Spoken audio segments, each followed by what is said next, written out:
Alright, something a little different today. Some of you guys might remember this. I made this about 3 years ago. This is the world's best mousetrap. And I'll show you why. I brought it back out because I seem to be having a problem out in the shed with mice. I thought I had gotten rid of them all, but you know, like I say, it was 3 years ago, so I noticed some droppings. So I figured I might as well take this out, and I got a lot of new subscribers, and a lot of them probably never seen that. Nobody ever looks in the archives. So let me throw you up on a tripod and we'll show you the premise of how this thing works. Okay, the premise of this and how it works is you get some peanut butter and you just put a little ring around it all the way around the center here. And then what happens is your little critter, your chipmunk or whatever, comes up this little ramp here. He looks around, or a mouse, chipmunk, mouse, whatever you have. And then he sees that and he reaches out for it. When he goes to grab it, whoop, he falls in there. And usually you put water in there. If there's water in there, they drown.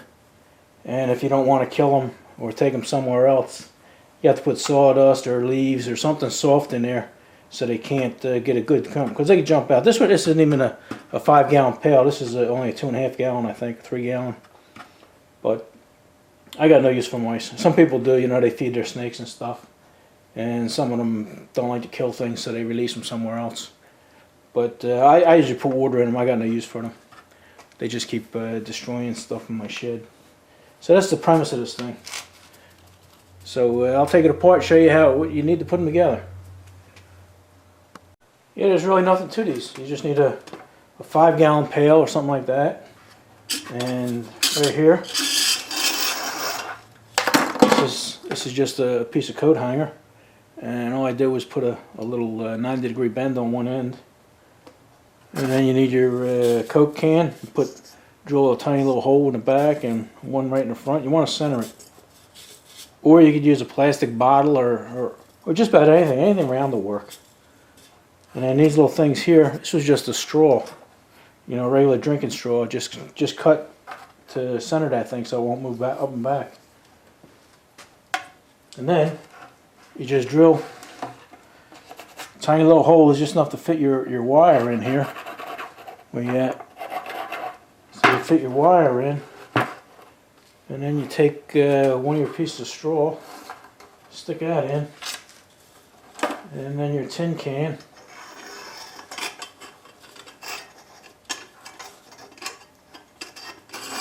There you go.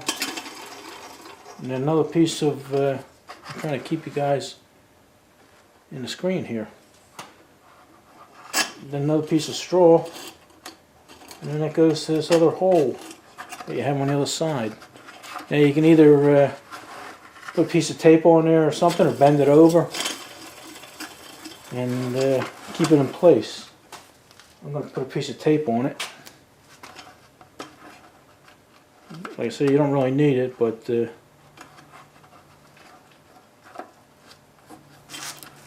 hold it in place. Alright, let me put this tape on, then I'm going to go we'll get some peanut butter and load this up and put it out in the shed.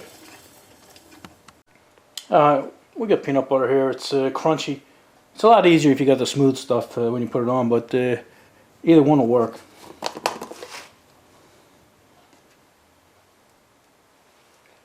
You just try and put it around the middle here.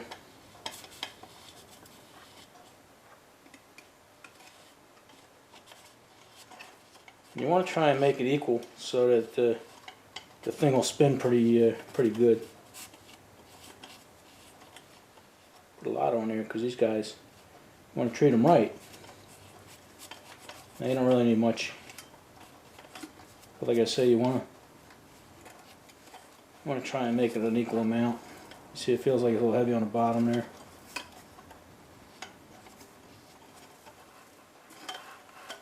That's a little better. See how nice that spins now? That's plenty.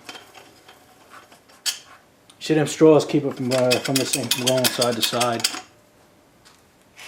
Alright, I'm going to take this out to the shed and we'll set up the critter cam.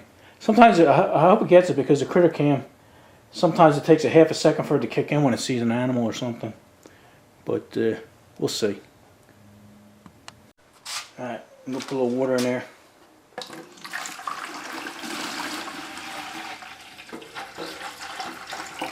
I think I might have been blocking your view.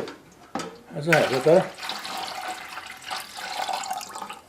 There we go.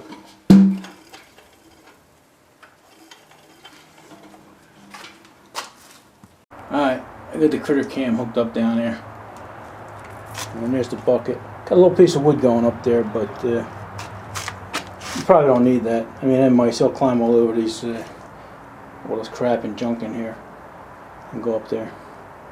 Alright, hopefully we catch something. Like I say, sometimes that thing don't kick on until a second or two after the animal's there. So, we'll see. Alright, it's the next day, and I'm out here at the shed. Let's go see how we made out.